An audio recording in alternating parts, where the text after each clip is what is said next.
बुंदेलखंड में निकाय चुनाव की तैयारी में जुटी बीजेपी, जहां फायर ब्रांड नेताओं की बुंदेलखंड में चलकदमी तेज हो गई है। और दरअसल जनपद जालौन के मुख्यालय उरई में यूपी के डिप्टी सीएम केशव प्रसाद मौर्य पहुंचे, जहां पर जनपद के आला अधिकारियों ने उनका स्वागत किया। और जिसके बाद सर्किट हाउस उरई में पहुंचकर पार्टी के जनप्रतिनिधियों व पदाधिकारियों के साथ समीक्षा बैठक हुई। तो वहीं समीक्षा बैठक के बाद वीरांगना लक्ष्मीबाई सभागार में जिले के अधिकारियों के साथ समीक्षा बैठक कर पत्रकारों के साथ वार्ता की। और वहीं विकास खंड डकोर की ग्राम पंचायत राहिया में अमृत सरोवर का स्थलीय निरीक्षण किया। तो वहीं नगर पालिका द्वारा नलकूप स्थापित किए जाने व विद्युत व्यवस्था लगाने के निर्देश दिए। तो वहीं अमृत सरोवर में चल रहे कार्य को गुणवत्ता के साथ समयबद्ध तरीके से पूरा करने व प्रधानमंत्री आवास योजना के तहत जो पात्र हैं उनको आवास योजना दिलाने का काम किया जाए।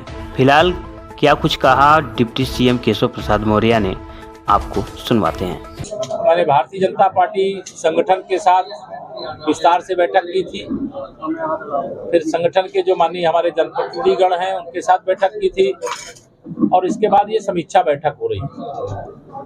समीक्षा बैठक के माध्यम से जो फीडबैक मुझे मिला था, उस फीडबैक के आधार पर जो जनता से जुड़ा हुआ विषय है, चाहे वो बिजली विभाग से जुड़ा हुआ विषय हो, जिसमें फर्जी तरीके से बिल भेजने और उसमें अवैध तरीके से वसूली की शिकायत आई थी, जांच करके कड़ी कार्रवाई करने को कहा गया है।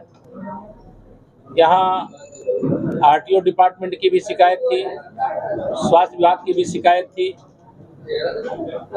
ऐसे जो भी विभागों की शिकायत मुझे फीडबैक के आधार पर मिली थी, उसमें सब में कड़ी से कड़ी कार्रवाई करने और जल्द से जल्द करने का निर्देश दिया गया है। हमारी सरकार, माननीय नरेंद्र मोदी जी के नेतृत्व में देश की सरकार, आदरणीय योगी आदित्यनाथ जी के नेतृत्व में प्रदेश की सरकार गरीब कल्याण के लिए समर्पित है। किसानों के जीवन में बदल आए, इसके लिए प्रधानमंत्री किसान सम्मान निधि भी देने की योजना है।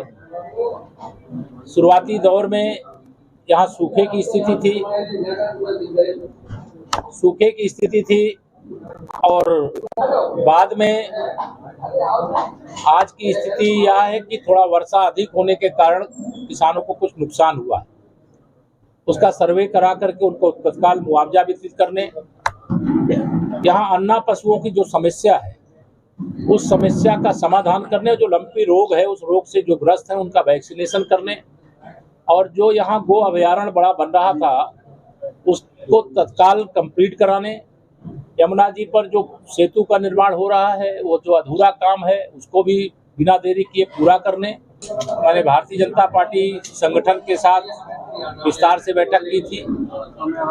फिर संगठन के जो माननीय हमारे जनप्रतिनिधिगण हैं उनके साथ बैठक की थी। और इसके बाद ये समीक्षा बैठक हो रही है। समीक्षा बैठक के माध्यम से जो फीडबैक मुझे मिला था, उस फीडबैक के आधार पर जो जनता से जुड़ा हुआ विषय है, चाहे वो बिजली विभाग से जुड़ा हुआ विषय हो, जिसमें फर्जी तरीके से बिल भेजने और उसमें अवैध तरीके से वसूली की शिकायत आई थी, जांच करके कड़ी कार्रवाई करने को कहा गया है। यहाँ आरटीओ डिपार्टमेंट की भी शिकायत थी, स्वास्थ्य विभाग की भी शिकायत थी। ऐसे जो भी विभागों की शिकायत मुझे फीडबैक के आधार पर मिली थी, उसमें सब में कड़ी से कड़ी कार्रवाई करने और जल्द से जल्द करने का निर्देश दिया गया है। हमारी सरकार, माननीय नरेंद्र मोदी जी के नेतृत्व में देश की सरकार, आदरणीय योगी आदित्यनाथ जी के नेतृत्व में प्रदेश की सरकार गरीब कल्याण के लिए समर्पित है। किसानों के जीवन में बदल आए, इसके लिए प्रधानमंत्री किसान सम्मान निधि भी देने की योजना है। शुरुआती दौर में यहाँ सूखे की स्थिति थी और बाद में आज की स्थिति यह है कि थोड़ा वर्षा अधिक होने के कारण किसानों को कुछ नुकसान हुआ है। उसका सर्वे करा करके उनको तत्काल मुआवजा वितरित करने, यहाँ अन्ना पशुओं की जो समस्या है उस समस्या का समाधान करने, जो लंपी रोग है उस रोग से जो ग्रस्त हैं उनका वैक्सीनेशन करने, और जो यहाँ गो अभयारण्य बड़ा बन रहा था उसको तत्काल कंप्लीट कराने, यमुना जी पर जो सेतु का निर्माण हो रहा है वो जो अधूरा काम है उसको भी बिना देरी किए पूरा करने